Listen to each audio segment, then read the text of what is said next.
So, Um, hey everybody, yes. welcome to um, welcome to the Clarity sessions. I am with Joshua. It's very exciting. Joshua and I are like kindred spirits in the terms of I feel like he is be more consistent than because me, Joshua does more like non-profit social impact work. That's his life. It's my life, but in terms of like me, I will still go and like enjoy my life. Joshua will die there. I'm like, you have to do stuff. Now I'm like, oh well. I mean, but it's amazing in the sense I was thinking about it. So we do something called Salt and Light. It's a Christian initiative. I'm taking from Matthew 5, and we were planning out the one for the year in December. And I was thinking about it, I'm like, is this the kind of year you want to come and be doing charity event? And then another voice said to me and said, if not now, when? Like this is the time that the impact of those things would be seen a lot because the people are feeling it a lot more. And so any form of help, like no matter how it is, if someone offers me 5K today, Josh, I'm like, wait, you gave me 5,000 naira. Ah, thank you. I mean, it's a lot of, and I see the work that Joshua is doing with Restructure Africa. And basically, the conversation that we are going to have today is about telling a story with your life. And the goal of the conversation is a lot of times, like when we think about how our lives are postured, people always want to keep the good parts. It's like our life, we play our life like Instagram reels, in the sense whereby it's only the good part of the day that you post. And the other shitty part of the day, you keep that for yourself or the stories that you tell yourself when you're in bed.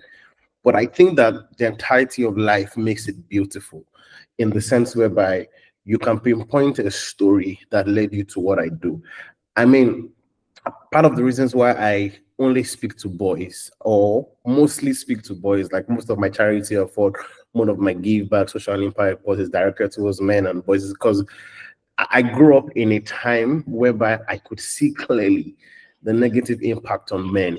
And I could see clearly how if someone could take out the time to genuinely sit down the boy child and have a conversation, the cohabitation between a guy and a girl in the society would be a lot better as well. And for me, it was more of an experience that I had. It was part of the story of my life that I began to tell, not in the way that people would expect me to tell it, but I began to tell the story in the way that I can see change happen in the life of the kids that I speak to. I can see them rewrite that story in the lives of those people that I speak to. And basically, that's the conversation that we're about to have. And there's no other person that is very poised to tell the conversation because, I mean, Joshua has done a lot, even from applying for Chevening to there's this stuff that I wanted to Watson Institute. I got in, but then just like, Nifemi, no, you're just doing this because you feel like Joshua has finished doing it. I actually Wow. actually got into Watson, and I'm just like, I'm not ready to travel. Like at the point, I was not ready to leave Nigeria and stay somewhere for a couple of months. But the point I'm making is like, at the end of the day, I can't choose my history, right? I can't choose the Yeah. life, but I can choose the story I tell about it. And that's the entire point of the conversation. So it's nice to have you, Joshua, and welcome to the Clarity Sessions. And so I'll leave you to do your introductory statement and speech, and then we get into the conversation together. Yeah. Thank you. Thank you so much for the rare opportunity. One thing I've learned, whether in front of one or you're in front of 1,000 or in 1 million, the audience is still the same. Yep. Right. And that brings me back to my life statement. And what exactly is my life statement? Despite personal insulation from the hardship faced by many Nigerians, the plight of those living in poverty is undeniable. Their limited access to economic opportunities and the dream of a better life is a constant reminder of the inequalities that persist. Yeah. As a leader, my mission is to create positive change and improve the life of others. Wow. Like Nifemi said, I do have quite a number of passions, even though my passions might be multifaceted. helping people thrive is a core value that I bear with me every single day.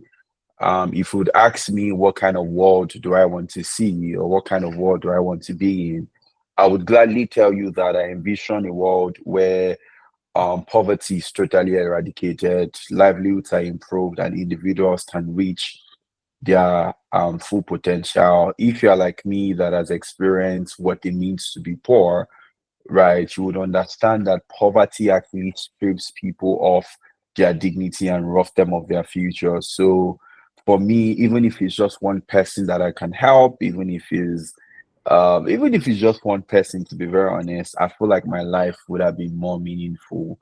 I'm not trying to change the life of 1,000 people or 1 million people. Honestly, every day when I wake up, I'm constantly just looking for that one, and not just trying to change the life of one. Can I also sustain the life of that one? Right. So that's the joy that kind of keeps me going. And it's the core of the fire that burns spontaneously on my inside, journeying towards, creating equality in the society. So aside from my accolades, aside from all the things I've done, I'm very much just driven by my humanitarian side of me. I think that's the part that I think um, that stands before any story that I would get to share. And how exactly did I come about this? Really, like I mentioned in my mission, I mean, I don't want pity or anything, but I came from a very nice, humble background, and when you come from a nice, humble background, there are so many things that you're privileged to. I won't say I was less privileged. I was less privileged because there were so many things I was privileged to. I was privileged to face me, I face you. I was privileged, to uh, how you have to make your next bread. If you ever had to do that thing where there's this very popular Nigerian dish, it's called porridge bean. It's made with like bean and palm oil. Palm oil is something that you find in some parts of the world, most especially in Africa. So you make the bean, it's honey bean, you put some like sauce, you put some salt, you make it very nice. And it's a very popular dish in Nigeria. And just because you feel like you don't have enough money to buy, let's say you go to a vendor. So when you go to the vendor, you tell them to put a lot of water, so that when you go home, you can put some gari. If you don't know what gari is cassava. It's made out of cassava, but it's granulated cassava, so that the beans can just rise. So there were too many tactics that I think I was privileged to access, which kind of gave me the survivor instinct, knowing when to survive when I'm faced with situation. How do I thrive when when I find myself in very uncommon situations? When some people say, "Oh, I can't do without breakfast." I was very privileged to learn to live without breakfast. You can't eat rice without meat. I was very privileged to learn how to eat without meat, right? When you say, I don't want to, I was privileged to be sent home because my parents didn't have school fees. It wasn't nice at that time, but I think the truth here is perspective really, really matters, right? Because many a times we are forced to say that we're less privileged. But Mm. sometimes those things are not necessarily less privileged. You are less privileged based on what statistics. You are the one that defines what you determine, or you define what you tag as being less privileged, because some of all these experiences that I tagged as being less privileged many years ago, I'm now seeing how those things have shaped me into become the person that I am today. Right. Mhm. So instead of saying I'm less privileged, I'll say I'm opportuned to have Yep. experienced some certain things. Right. This is not to take away the hardship. This is not to take away the experiences that people do or to downplay it. But the truth is, sometimes, it's good to what's the word, like, without sounding very, very with a very aspire to perspire of a mindset. But I would say that perspective really matters. And these things have kind of driven me to start a non-profit which is called Restructure Africa Foundation, which is helping to increase access to education, health, and supporting humanitarian interventions across the world. We are the foremost NGO that is working in 179 countries across the globe. We are present in Ghana, we're present in Nigeria, we are present in New York. We're a global brand. And if you check about us, you'll probably find our inputs in Nigeria, but we're not in 179 countries yet. But the goal is for us to be in 179 countries. Why did I say this? I say this because this is how I envision Restructure Africa to be. Right. I envision it to be a global brand that is globally recognized, that is, working at par with maybe UNICEF, World Bank, working with the African Union, driving conversations that, key or match on or that latch on increasing access to public education, health, and also humanitarian interventions. And I've been doing this since 2016. And as much as if you have any questions, you can always stop me, but Yes, I kind of yes, want yeah. to, yeah. But I think is as much as I love what I do in Restructure Africa, what we've done in Restructure Africa, I think I don't want to be limited by that because I feel like over time my life has continued to transition Mhm. across different facets, right? I'm beginning to find new passions. I'm beginning to discover some part of me that I didn't know existed before, right? And yes, we're doing amazing work. We still want to do the work that I'm doing. But the truth is, because it's the fire that burns from my inside, even if Restructure Africa doesn't exist, Yeah. I will still be doing what I'm supposed to be doing. Right. So I don't Mm. want to be seen as an individual that, oh, like all his life is around a particular organization. Like Mhm. Nifemi rightly said, I can be in Mozambique next week, but I'm volunteering, doing the things I love with a different organization.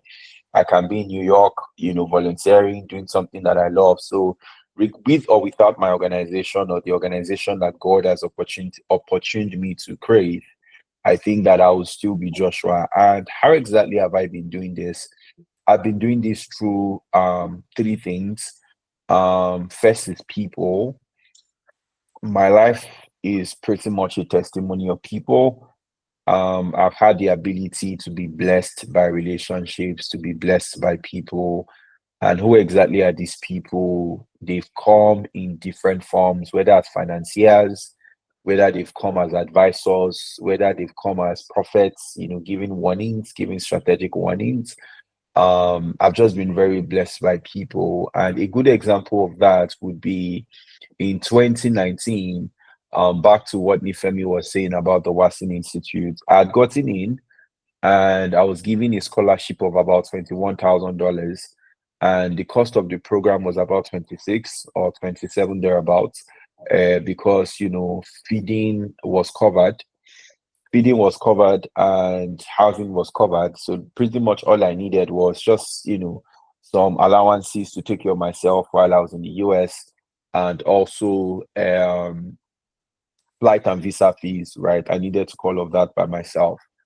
Right. So what happened within that time was, fortunately for me, just like many Nigerians who are not very privileged to finance, I didn't have $6,000 to be able to accept the program. So it was 2 months begging and telling them, please, can you increase my scholarship? Can you do this? Can you do that? Because if you want to go to the US, you actually need proof of funds. If you go to the embassy, they will ask you for proof of funds, but there was no proof of funds anywhere. So what did I do? Because of the work that I was doing in Restructure Africa, right? Bearing in mind that I'm trying to like explain like a path. There was a part of me that had a lived experience. There was a part of me that started using my lived experience to help others. Now there is now a part of me where my lived experience and the organization that I created was now helping to meet my immediate needs. Let me explain that further. So I needed to raise some particular amount of money, about $6,000, to be able to take this opportunity in the US. And of course, with my limited mindset, I thought it was too big of a challenge. It was very big. It was very, very big at that time. $6,000 It's a lot of money. Even right now, $6,000 is a lot of money. But the truth was, I had people who believed in me. I had mentors who had encouraged me to apply. I had some say, oh, I don't think you should consider it. It is so expensive. I don't think you should be doing it and things like that. But eventually, when I sent the final email to tell Watson Institute that I will no longer be joining them because of my current financial circumstances, God bless Mr. Shewa Akinfolari and Abisoye Akinfolari.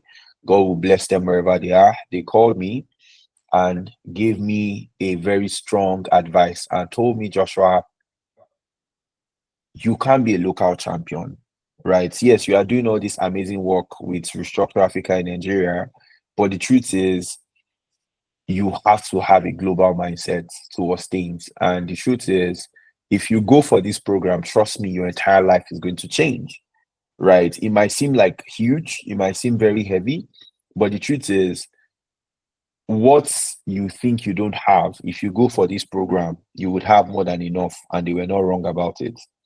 So what did I do that night? They said, Joshua, go and create a GoFundMe. And I created a GoFundMe, and we didn't end up raising $6,000.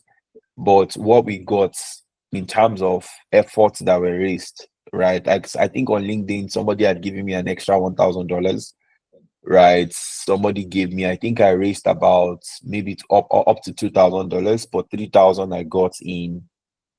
When I got to the US, I had mentors who gave me, in fact, two of my mentors completed my tuition. One of them paid for it. The second one now said, one of them paid for it. And I was now going to tell the other one that, oh, don't worry, you don't have to give me the money again. You guess what my mentor told me? My mentor told me to keep the money.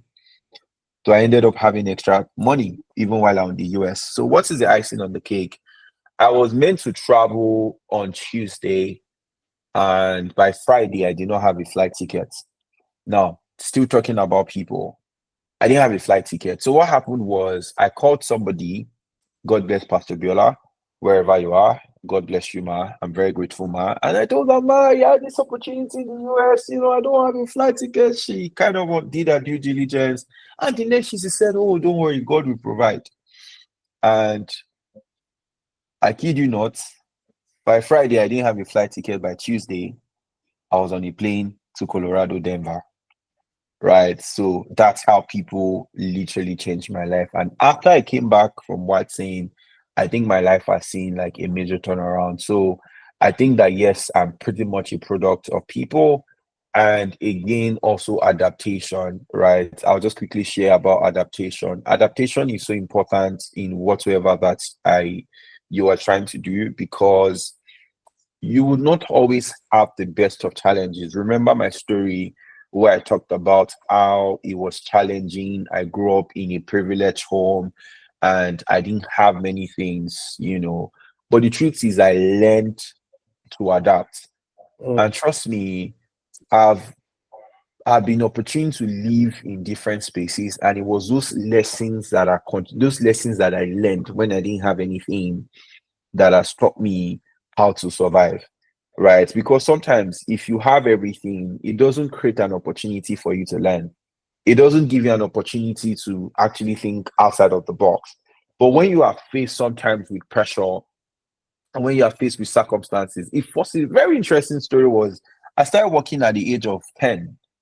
Before 10, I sold pure water, right? As a child, I was selling pure water and people were buying on my streets. They were purchasing. I would tell the truck to come to my house, they will flow pure water. I had somebody who was doing accounting for me. At the age of 13, I started working at Computer Village, right? I was helping to wash monitors, I was helping to wash computers, I was doing all sorts of jobs, just to be able to survive. At the age of 18, I was working at a what's it called? I was working at Iman Enterprises. I was helping to braid. I was working at a factory that was making hair. Right. Also that I also sold books. In fact, I worked as one of those boys in Computer Village. I'm sure Nifemi is very surprised. Yes, I worked as one of all those boys. Okay, if you don't know Computer Village is a major, electronics hub, but pretty much focused on computers and tech stuff in a part of Lagos. And what was I doing? I was pretty much just beckoning on people to come into my shop, or this person I was working for to come and buy books. Sounds exciting, right? I know. So, why am I saying this? I'm saying this to say that, see, for anyone that is currently experiencing like a tough time right now, right? There's a part of the scripture that says you cannot put new wine, right, into, like the thing is, like, if you put new wine into old wine skin, it will burst. Do you understand? Right? So sometimes you have to give room for the new, right? At at at some particular time, it might seem very tough, it might seem very challenging, it might seem heavy, it might seem like, oh my God, I'm going to die, right? But the truth is, if you are able to find yourself, if you are able to bring yourself, manage, endure, adapt, if you are able to adapt in such situations, you will see that somehow you get the hang of things, right? And why do I say this? I don't say this because this is the easiest thing to do, right? So part of the Bible says that you should take up your cross and follow me. The truth is, it is not easy to ever carry a cross. Even Jesus himself gave us if you've seen the movie Passion of the Christ, if you read the description of what the cross was like, you'll be like, I don't think I want to be in such situations because the cross is heavy. But the Bible says, take up. There's the first hardest part of, you actually have to lift the cross, right? You've not even started walking. You literally have to take that cross and take it up. And when you take it up, then you now have to take one step. And follow doesn't necessarily mean that you stop. Follow means, if I decide to turn left, you go left. If I turn right, you turn right. If I run, you have to follow. If I go back. So that's literally what it means to take up your cross and follow me. And I'm trying to give this very good example to help you realize that, see, there's nothing that I believe you want to achieve, or something that you believe that, you know how you say, oh, I'm born great, I'm going to be great in my lifetime. The truth is, those things are nice, but the truth is, if you are not ready to carry your cross, trust me, you can't be great. Like, nothing comes cheap. Literally have to pay the price for it. And why am I saying this? I'm just saying this to say that, see, as somebody who might be listening to this right now, and you feel like life is hard, life is difficult, you are 30, you are 35, you're a young guy, you don't know what you're doing with your life, you don't even know where you're headed. The truth is, it actually gets better, right? It does get better. You can be very discouraged, like very, very discouraged, and I totally understand that. But the truth is, try to adapt, get people, and somehow I believe things would come together. Another thing that I can quickly touch on, not to really like take too much of our time, is also just touch on influence, right? The truth is, in whatsoever we do, we should be influencers. We're all influencers, right? We're all born influencers. Being an influencer does not necessarily mean you have to have thousands of followers, right? There's a part of the scripture that says, by their fruits you shall know them, right? If somebody can recognize your fruits, you have influenced them. You get what I mean? So I think that it's very, very important that in whatsoever that you do, you need to be able to influence, right? And before I touch on influence, I think I actually also wanted to talk about time, right? I've touched on the first one that I talked about was people, how people have come through for me, and I've also talked about adaptation. And I think the third thing I want to talk about before I touch on influence is time. There is time for every single thing. And I say this to say that I made a lot of mistakes while I was even trying to grow as a professional, and I'm still growing, right? Like Nifemi said, we need to be able to share, be as practical as possible. The truth is, when I started getting all these opportunities, I started traveling and all that, I realized that I didn't necessarily have the character to be able to sustain it. You get what I mean? Because again, it was a rare, rare privilege. And if you're not very exposed to certain things, yeah, there's a way that it gets into your head. It's just like, oh, a king invites you to their house. They did not say you should come to the table, but just because you felt like, I'm now in the king's house, you now went to eat at the king's table. No, now they didn't. Oh no, they, they didn't tell you to do that.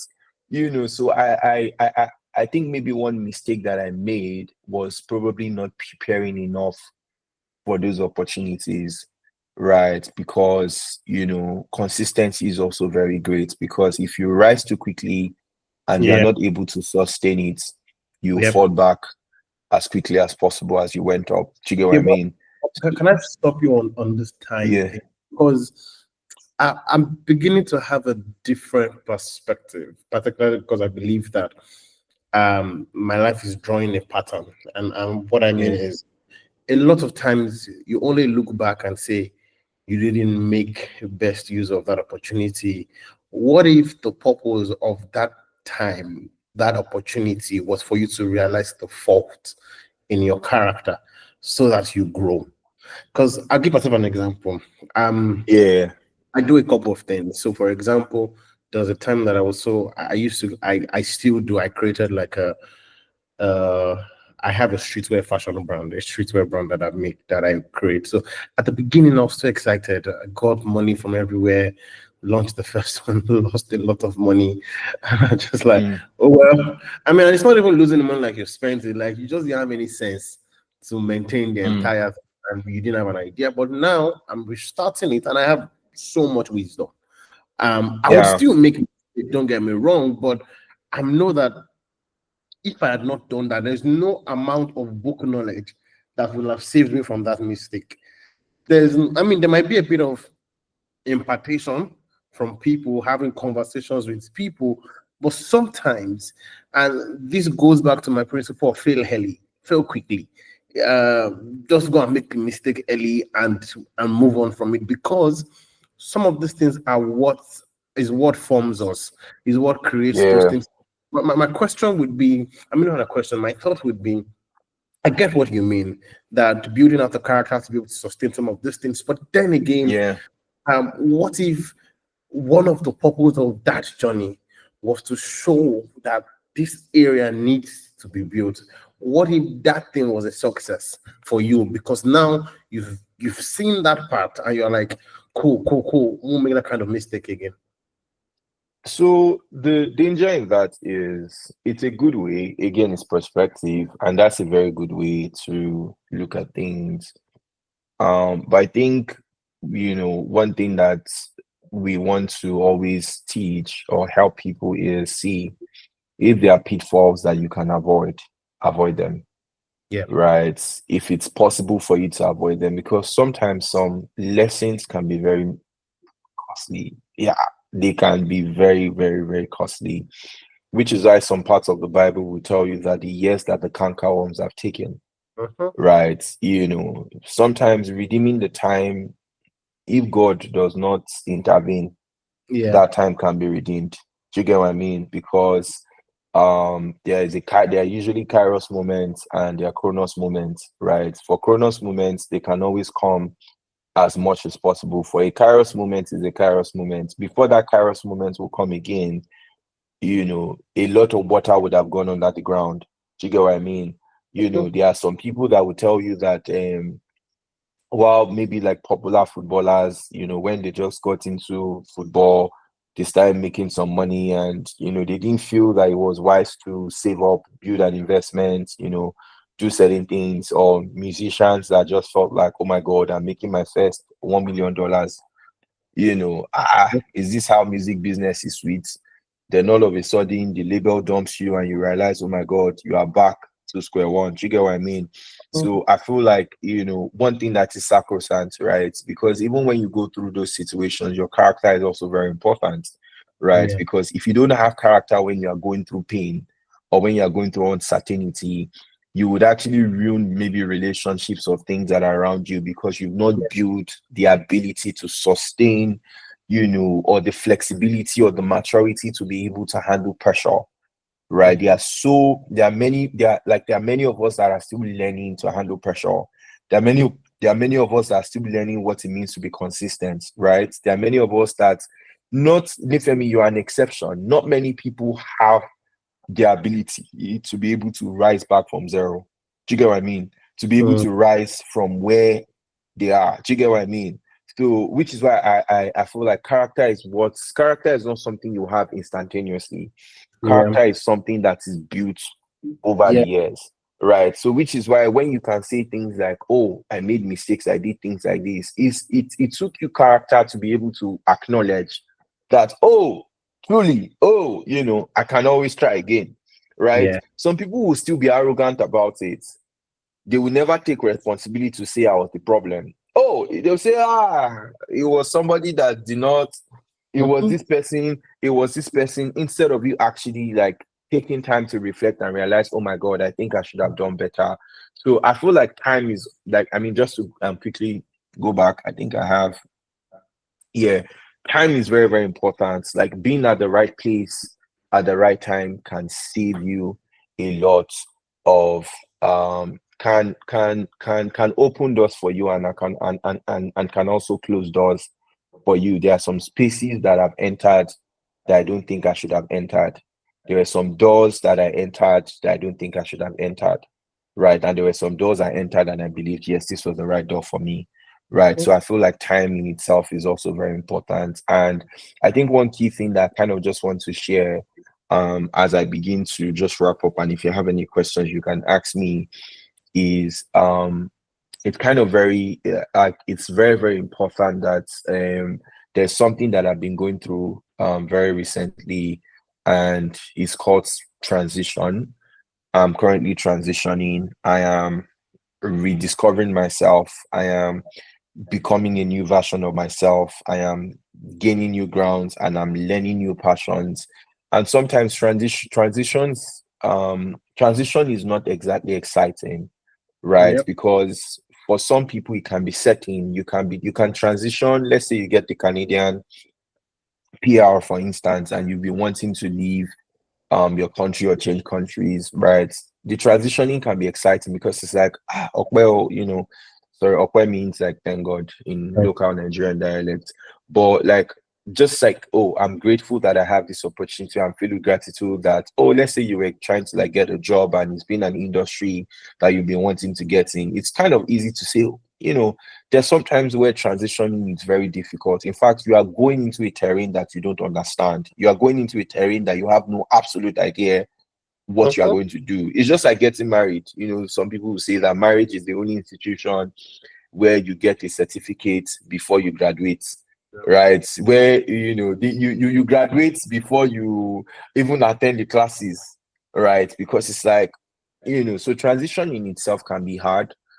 Transition can be very, very difficult, and I can tell you categorically, like Joshua is has transitioned across different zones. There was a time where Restructure Africa was the only thing that was about Joshua. There was a time where selling stuff at Computer Village was the only thing that was about Joshua. There was a time when Joshua was pretty much doing a 9 to 5, trying to earn some money. There was a time where Joshua was traveling. He was across continents trying to discover or work or volunteer or do something very interesting. So I am a constant moving train, right? I am moving, I am transitioning, right? I made a note that dwelling on yesterday's bread is not what will sustain you, right? Meaning that learn to recognize when it's time to move on, right? If there are certain passions that you felt, oh, this was good while it lasted, and you feel like God is saying that I should let this go, right? Don't be so tied to the mission that you forget that you need to move, because sometimes the vision doesn't die. The vision eventually succeeds when you move, right? Yeah. Because sometimes God might be trying to reroute you into like a different path. I was listening to something where somebody was saying something that it was a very popular preacher, that the preacher used to be a pastor, right? He used to be a pastor. He used to pastor thousands of people. But God was telling him, young man, I know that you love your church. Go and write books, right? But when he was pastoring, he wasn't as influential as he was when he started writing books.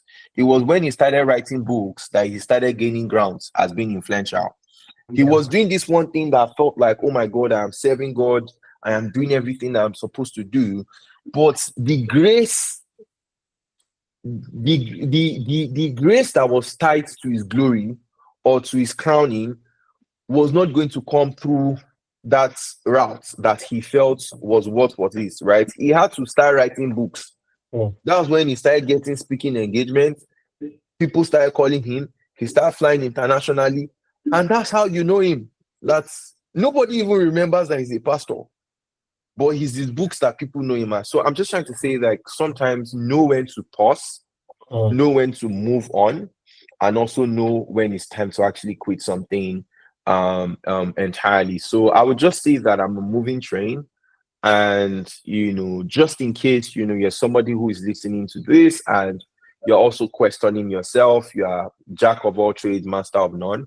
I just want you to know that your transitioning is very normal. You're going through a very normal phase. Grow, build stature, and just make the most of every opportunity that you find yourself. So I think I'll just pause here and yeah. Can the church say amen? Yeah, but thank you, Lord Joshua. And thank you for sharing so openly. I think for me, part of the things that I always think about consistently is it's more about who am I becoming in the process than what am I doing in the process. Because again, I've seen myself do things across multiple. Like when we started this call, I was Mm, saying when we started the clarity session, the focus was just to get people into the room, and the measure of yeah. success was as many people as we can get on this call. And but then we asked ourselves, do we want to stop, or do we want to keep going regardless of what it is? And the goal is to get seeds sown into the ground. So it doesn't really matter how I sow the seeds. It's like the Bible says that he who sows sparingly will sparingly, but will sow bountifully, bountifully. So it doesn't matter. It's that I just want to get seeds sown into the ground. So the more is for me, the question now becomes, what have I become in the process? Who have I become? I've become someone that is consistent. I've become someone that I don't know how to say I want to do something and don't do it. And that's exciting because it means that I can go into a new season. I can begin to tell a different story of my life based off something else. And you would find that thing there in me. You would find that thing in me that this guy is consistent, this guy is this guy is well spoken. And it doesn't necessarily matter what I'm doing. I think also it's, and I like the angle that you put towards privilege, because usually a lot of people will tell you that if they have not gone through certain things in life, they wouldn't have become what they have become now. And it's Yeah. very interesting because at the time where they were going through it, I mean, a personal example, my love and beautiful found love for money and managing money came from me entering crazy amount of debts. And now I just love keeping money, investing money, putting like, Mm, it's like the new energy to look for money and find it and mm, put it more mm, useful came from that. And the question is, would I become that person, this person without that? Maybe not. I mean, I don't know. I'm not the writer of my destiny, but maybe not. But I can categorically say that that experience was pivotal to who I have become today. yeah. Maybe I Yeah. would not have become this kind of person that now wants to appreciate the value of the money given to him, now understands Mm, money and tries to make as much of it and make mm, it work for him as well. mm, If I thought about it in a sense whereby I am part of the less privileged of going into that, I would never have seen. So the question is, when I got there, what I should have been asking myself is, who do you want to become out of this situation? Do you want to be yeah. somebody that people will keep reminding you, only which means you're a debtor, up and down, or do you want to become someone that can take this and turn into a story? Like I've said, like half of the time we can't choose our history. Like Things happen whether consciously or unconsciously, but then you can choose the story you tell about it. I can be Yeah. beaten as a child, but I can choose to tell you that my children will not be beaten. I would not like it's that conscious mindset to say, I don't get to choose certain things, but I get to choose other Yeah. things. I get to choose the character in which I form. I get to choose the truth in which I tell myself every day. Mm. It's as important. So I think for me, I when it comes to the story I tell in my life, it's more about who is Nifemi. Whether you throw him to the ground or you bounce him back up, you see him in Aso Rock or you see him in the Cotton, I want you to meet the same person that I've grown. That's Yeah. the story I want to tell. I want to tell a consistent story about who I've become, the kind of life I have chosen to live, not based on what I have, not based on where I am, but who I am. Because Yeah. I can abound and I can abase. It really shouldn't matter how I treat people. It really shouldn't Yeah. matter what I stand for. It really shouldn't matter. I mean, I have spare money now to say I want to give to charities, but at the point I didn't have, I was chasing. God for you. I was up and down every charity organization, volunteering, looking for opportunity. It's the different ways in which I sow seeds now. It's different ways. And then I knew that I didn't have, but the art of giving was there. So what I had there was time. I still have time, but now I have another resource I can give.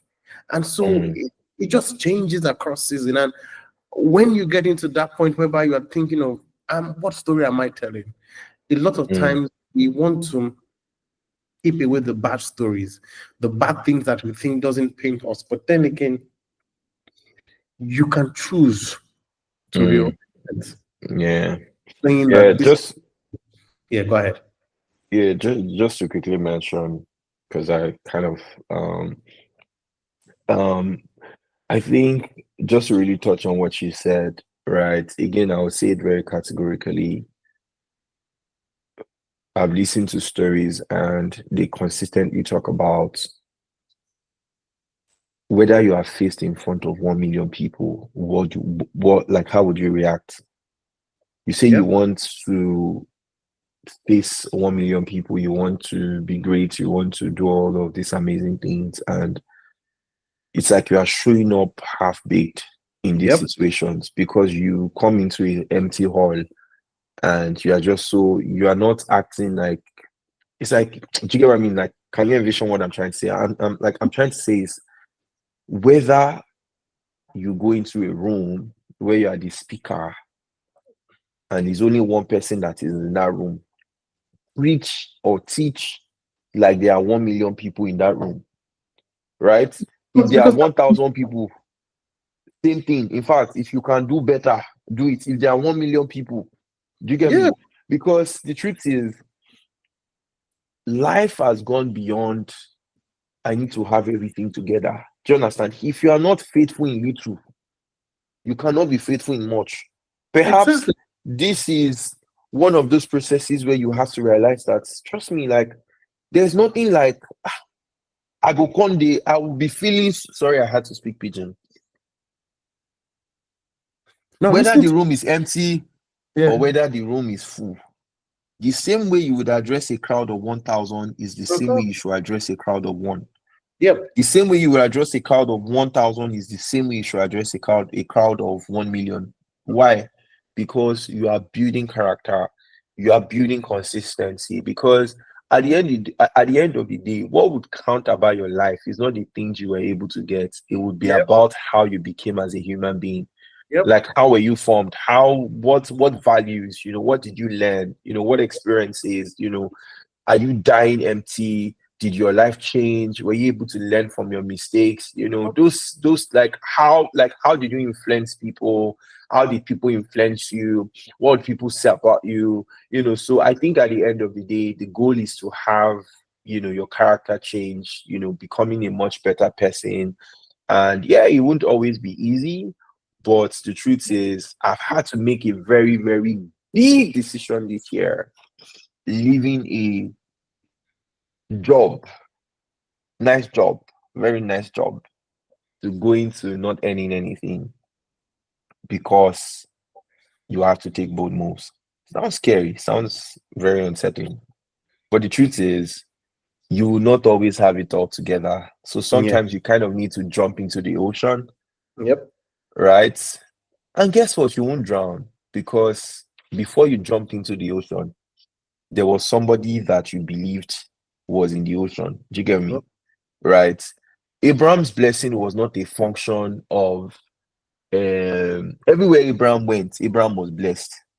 Every place, every land that Abraham stepped into, Abraham was blessed. In fact, as he was going to the house of Abimelech, Abimelech saw him, Abraham was already begging Sarah to say, please, I beg you with the love of God. If this king asks you, don't say, say you are my sister. But every single time that Abraham traveled, Abraham was blessed. Why is that so? Because Abraham went with the presence of God.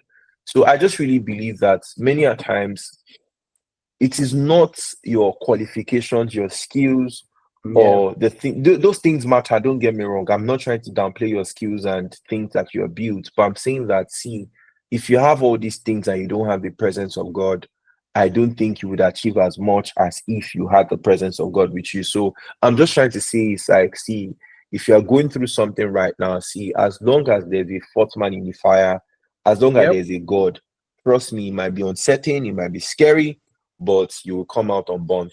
Yeah, that's pretty much all I can say. Yeah. Yeah. And I mean, I'll just wrap up with this. I think that our definition of numbers are skewed in the sense whereby, and this is how I say it, like you're called to save a nation. Yeah. Mm, We all are called to save a nation. But mm, usually we attribute the success of something to when there are a lot of people in the room. But then I know yeah, it that one person that is in the room has a nation in them. That if you yeah, can really transform that one person, you can yeah, truly would have transformed the nation. I always give yeah. this example to wrap up. When I was doing my masters, and when I was doing my masters in the UK, I'd left church for a bit because I'd been working. So, but I started attending this church, and the pastor took a liking in me. And when they were doing one of their youth Sunday, asked me to preach for the first time, and I did. And then he Mm, started asking me to come to his office, started asking me to, and fortunately, God called him home, and I'm back mm, home, Lagos, in my church, doing amazing things for God. And I always tell my church, you are benefiting from the seeds that that man sowed, mm, because you had no idea when that man was planting that seed. So mm, God had in mind, God had this entire congregation in mind. So it means that in me, that is, all of you were in me already. mm, And it's crazy because, again, what if he said that we need 50 people in the room and he ignored me? mm, mm, That means all these other people that would have been attached to me would not get it. And that keeps me going to say that one person is enough. Because that yeah, one can be a nation that would change yeah, the world. And you might have yeah, missed them because you thought that you failed because you only did yeah, not get to in the event. And that's yeah, the story we tell, like Joshua started is by saying, change your perspective of things. mm, You don't always have to align with how people are defining stuff. I like how Joshua started this conversation by saying that this is my life mission. What is your own? Because then mm, everything would now you're looking at life through that lens every time to say, does this matter? I remember working in an ad agency at the time. I had just decided to, I've refused an offer that was going to pay me times three or times two. I can't remember exact amount of what that company was mm, paying me. And I said to mm, myself that going into this office with the lens of relationship, that the benefit I get there is that I will meet people. And oh boy, mm, I am blessed with the most amazing people. My life has been yeah, transformed by people I've met in that company. Amazing mm, success. And that's because I had an idea of what my mission was. mm, So everything that happened, everyone was complaining about salary not being enough.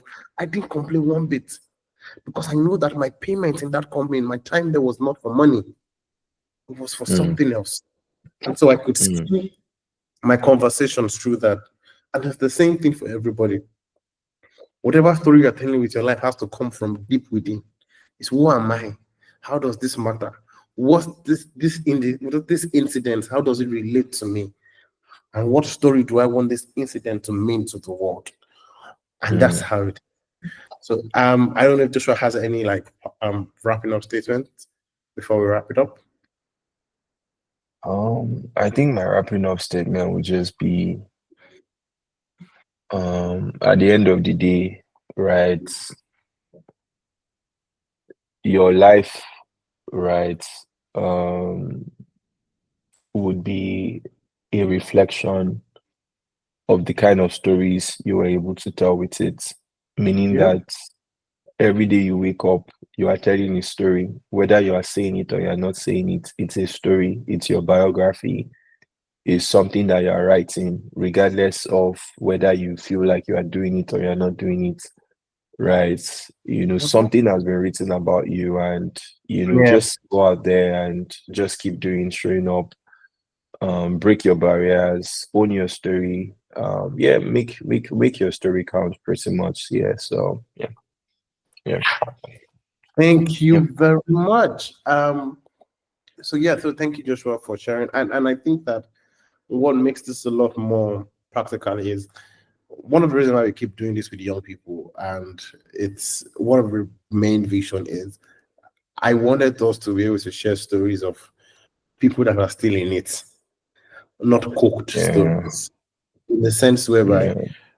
there's a way that I can sit down and listen. I mean, I listen to Seth Godin, I listen to Lenny, this guy on product, I can't remember his surname, but I listen to those people, and mentally I'm retracing. They feel cooked in my head, and what I mean is that I'm get to where they are. But when you hear me speak, you see that this person is not by any way. The water got started to boil, and then you also you find yourself in that story to say that hey, just by saying that he quit his job, if you this year to do something no one would have thought. This is not a cool story. This is a story that is the pen is still here. It's scribbling. Yeah. And that makes it amazing because then we can find ourselves in it, and we can connect the dots to say there are people who are also crazy like me to do the things I thought I wanted to do, and they're not far-fetched. I don't have to look 50 years down the line. They're just 1 year, sometimes they're even younger than me, so it means that it's not stupidly crazy as well. So thank you a lot, Joshua, and thank you So for much for the sharing. opportunity. Thank you. Okay, thank you. All right. All Take right. care. All right. Bye. Bye.